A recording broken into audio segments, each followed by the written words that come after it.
جو کسی انقلاب کی دائی نہ بن جائے اور پھر وہ ٹکرانے کا مصمم ارادہ نہ کر لے. اس فیز تک پہنچنے کے لیے اس سے پہلے مکی زندگی ناگزیر ہے. آپ نے فرمایا لازم ہے.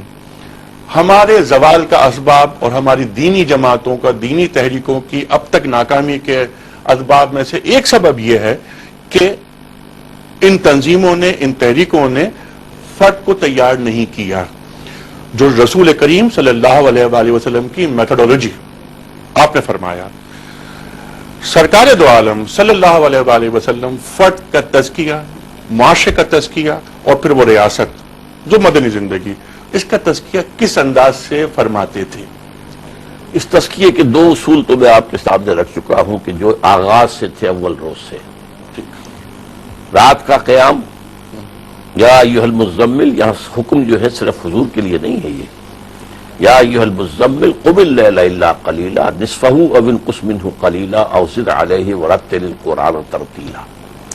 اور یہی بات پھر اس سورہ مبارکہ کے آخر میں آ گئی ہے، ان ربک یعلم انک تقوم ادنی من ثلث اللیل ونصفہ وثلثہ وطائفۃ من الذین معک. اے نبی، اللہ واقف ہے، اس سے جانتا ہے کہ آپ اور آپ کے ساتھی جو ہے دو تہائی رات اور تہائی رات اور آدھی رات کھڑے رہتے ہیں. یہ تھا اول روز سے جو تزکیہ نفس کا پروگرام تھا کہ لاشیت اللیل، رات کا جاگنا اور قرآن کو اپنے اندر اتارنا. البتہ جیسے جیسے بات آگے بڑھی ہے پھر تزکیہ نفس کے اندر نماز کا نظام آیا ہے. اقم الصلاۃ لذکری، یہ کاہے کے لیے کہ آپ پہ نسیان طاری نہ ہو جائے، آپ بھول نہ جائیں کہ آپ اللہ کے بندے ہیں، آپ کو اللہ کے بندہ بن کر زندگی گزارنی ہے. تو دن میں 5 وقت گزرو، نکلو اپنے کاروبار سے اور آؤ اور آ کر اپنا عہد بندگی تازہ کرو. جو حفیظ کا ایک شعر ہے مجھے بہت پسند ہے کہ سرکشی نے کر دیے دھندلے نقوش بندگی، آؤ سجدے میں گریں لوح جمی تازہ کریں. تو یہ آپ کھڑے ہو جاؤ. روزہ دیا گیا تاکہ نفس کے حیوانی تقاضے جو ہیں، جو لیبیڈو ہے فرائڈ کے اصطلاح میں، اس کو تم کنٹرول کر سکو، سیلف کنٹرول. اس کے لیے روزے کی عبادت دی گئی ہے. خرچ کرو اللہ کی راہ میں تاکہ مال کی محبت جو اصل میں علامت ہے دنیا کی محبت کی، وہ دل سے نکلے، کھرچ کر نکالو. یہ سارا پروگرام عبادات کا، ذکر کا، یہ سارا کا سارا حضور نے دیا صلی اللہ علیہ وسلم، اور یہ تزکیے کا ذریعہ. ٹھیک ہے ڈاکٹر صاحب، ایک کال ابھی لیتے ہیں، لیکن ایک سوال جو میرے ذہن میں اس وقت ہے، جو آپ نے فرمایا تھا آغاز کلام میں، کل بھی آپ نے یہ بات فرمائی تھی، آج بھی یہ بات فرمائی تھی کہ عمرے ہو رہے ہیں، حج ہو رہے ہیں، معتکفین بیٹھ رہے ہیں، ہزاروں کا اجتماع ہو رہا ہے، عبادات تو ہو رہی ہیں، لیکن اثرات معاشرے پر مرتب نہیں ہو رہے. آپ بات کریں تزکیہ نفس کے لیے عبادات، ذوق عبادت کے ساتھ ساتھ حسن معاشرت نظر کیوں نہیں آتا؟ اس پر گفتگو کریں گے. ابھی سوال لے لیتے ہیں. السلام علیکم. وعلیکم السلام جناب انیس بھائی. جناب کیسے ہیں جناب آپ؟ الحمدللہ. کون صاحب بول رہے ہیں، کہاں سے؟ جی میں مشتاق احمد بول رہا ہوں سعودی عرب سے. جی ارشاد. جی ڈاکٹر صاحب سے ایک حدیث ہے، اس کے بارے میں، اس کی روشنی میں میں سوال کرنا چاہتا ہوں. کہیے. جی ڈاکٹر صاحب السلام علیکم. وعلیکم السلام ورحمۃ اللہ.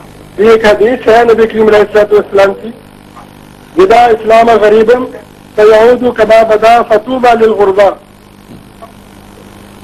قیل لمن الغرباء یا رسول اللہ؟ قال رسول اللہ صلی اللہ علیہ وآلہ وسلم الذین یصلحون من بعد من سنتی. ٹھیک. تو میرا سوال اس حدیث کے بارے میں یہ ہے کہ اس حدیث کی روشنی میں اس وقت پاکستان کے اندر یا پوری دنیا میں کسی بھی مسلمان ممالک میں کوئی ایسی جماعت موجود ہے یا نہیں؟ ٹھیک، آپ کا بہت شکریہ. جی ڈاکٹر صاحب. دیکھیے، پہلی بات تو میں نے بھی عرض کی تھی شروع میں ہی کہ اسلام کا زوال بہت جلدی شروع ہو گیا تھا. تو اس حدیث سے سیعود کہا گیا ہے، اور سین جو ہے وہ مستقبل قریب کے لیے آتا ہے. تو میں نے عرض کیا ہے کئی مرتبہ اس گفتگو کے دوران کہ مسلمانوں کا عروج تو بہت عرصے تک جاری رہا، لیکن اسلام کا زوال خلافت راشدہ کے خاتمے کے ساتھ ہی شروع ہو گیا تھا. بہرحال ہم جماعتوں کے بارے میں یہاں گفتگو نہیں کر سکتے. یہ ضرور ہے کہ حدیث میں حضور نے فرمایا ہے کہ ایک جماعت ہمیشہ ہر دور میں حق پر قائم رہے گی. اب اس کو تلاش کرنا یہ آدمی کا اپنا کام ہے، لیکن یہ کہ ہم یہاں پر کسی کی نشاندہی یا کسی جماعت کی نفی اور کسی کی توثیق یا اور کسی کو ہم تجویز کریں، یہ ہمارا اس وقت کام نہیں ہے. ٹھیک ہے. دیکھیے، جو بات آپ نے کہی تھی وہ اصل میں میرے اس بیان کے اعتبار سے اس کا جواب آ چکا ہے. وہ ایمان پیدا کیے بغیر جو حقیقی قلبی ایمان ہو، یہ عبادات وہ نتیجہ ظاہر کر ہی نہیں سکتی. یہ عبادت اس ایمان کے بغیر محض ریچولز میں رہ جاتی ہے. رہ گئی رسم ازاں روح بلالی نہ رہی، فلسفہ رہ گیا تلقین غزالی نہ رہی. ریچولز ہے، اس لیے کہ وہ ایمان پہلے پیدا ہو پھر یہ عبادات ہو. یہی وجہ ہے کہ عبادات بھی فوری طور پر نہیں آئی ہیں. پہلے جیسا کہ میں نے عرض کیا وہ ایمان کی بنیاد کو قائم کیا گیا. اس ایمان کے پیدا ہونے کے بعد دلی یقین والا ایمان جب پیدا ہوگا پھر یہ عبادات، وہ جو اقبال کہتا ہے نماز و روزہ و قربانی و حج یہ سب باقی ہیں تو باقی نہیں ہے. یہ تو ریچولز کی حیثیت سے ہیں جب تک کہ وہ ایمان پیدا نہ ہو جائے. ٹھیک ہے، بالکل بہت اچھی بات کہ جب تک وہ ایمان نہیں آئے گا تب تک ہم ان عبادات کی برکات سے مستفید نہیں ہو سکتے. یہ فیوز و برکات ہم تک نہیں پہنچ پاتی اور نہ ہم ان تک پہنچ پائیں گے. اچھا، سمپل سا سوال ڈاکٹر صاحب یہ ہے کہ چلیے ٹھیک ہے اب تک ایسا ہوا، اب وہ فرد تیار کیسے کیا جائے کہ جو دین کو مطلوب ہے؟ پھر وہی آپ تکرار کر رہے ہیں اس بیان کی، ساری گفتگو تو اسی پر ہو رہی ہے. پہلے ایمان یقین والا پیدا کیا یہ جائے. گول ہے اور اس کا یہ مقصد ہے. اس کا ذریعہ قرآن، پہلے گفتگو ہو چکی ہے. جی، رجوع القرآن. وہ جنس نہیں ایمان جسے لے آئیں دکانیں فلسفہ سے، ڈھونڈے سے ملے گی عاقل کو یہ قرآن کے سپاروں میں. لیکن اس کے لیے تحریک چلنی چاہیے کہ لوگ قرآن کی زبان، قرآن کی عربی سیکھیں، اس عربی میں قرآن کی اپنی زبان میں اپنی آنکھ سے پڑھیں. اگر آپ ٹرانسلیشن پڑھ رہے ہیں تو آپ در حقیقت اپنی آنکھ سے قرآن نہیں پڑھ رہے، ٹرانسلیٹر کی نگاہ سے قرآن پڑھ رہے. یہ بات آپ نے فرمایا. طریقہ کار یہ ہوگا یہ ہے کہ وہ انسپائر نہیں کرتا، اس سے کچھ نالج حاصل ہوتا ہے، لیکن جو انسپریشن ہے جرے ضمیر پہ جب تک نہ ہو نزول کتاب گرا کو شاہ نہ راضی نہ صاحب کشاف. تاثیر کی اہمیت تو اس کی اصل میں تفصیل ہے.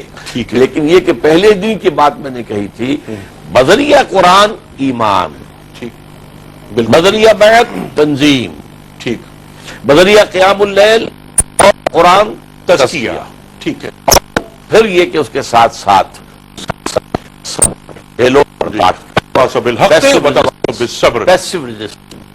کوئی جوابی کارروائی. بالکل ٹھیک ہے. اور اللہ اپنی تمام تر ایکٹیویٹیز کا مرکز و منبع خوشنودی ہے رب.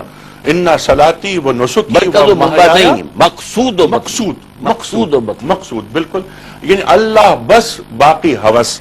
اچھا، اب سوال یہ جیسے آپ نے فرمایا کہ قرآن کریم سے رجوع، عربی سیکھیں آپ نے فرمایا.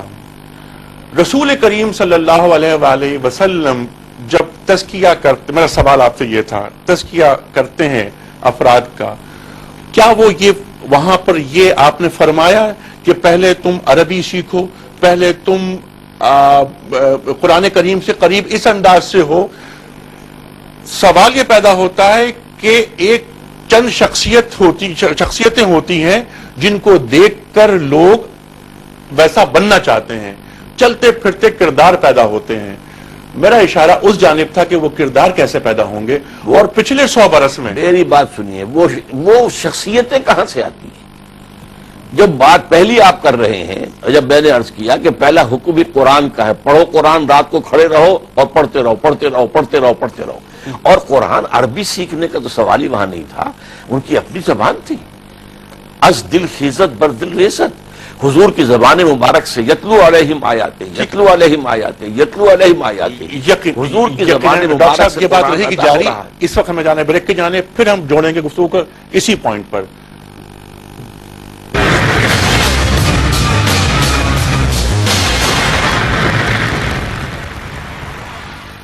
ویلکم بیک خواتین و حضرات. آغاز رمضان اسپیشل میں ایک بار پھر خوش آمدید. تشریف فرما ہے محترم ڈاکٹر اسرار احمد صاحب. ڈاکٹر صاحب، بریک سے قبل ہم بات کر رہے تھے وہ فرد کی تیاری کی، یتلو علیہم آیاتہ و یزکیہم ویعلم الکتاب والحکمہ کے تعلق سے بات ہو رہی تھی. اچھا، تو کردار سازی کی بات کہ کردار کیسے بن کر سامنے آتا ہے. یتلو علیہم آیاتہ کے بعد ویزکیہم کی بات ہو گئی. کتاب اور علم اور حکمت کی جو بات ہوتی ہے اس پر گفتگو آپ نے نہیں فرمائی. میں چاہتا ہوں ذرا سی گفتگو آپ اس پہ فرما دیں، پھر ہم مدنی دور پہ چلتے ہیں. یہ ایک بہت اہم نقطہ ہے جس کی طرف آپ نے توجہ دلائی ہے.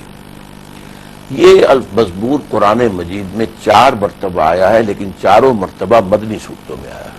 اچھا، یتلو علیہم آیاتہ سب سے پہلے سورہ بقرہ کے یہ سول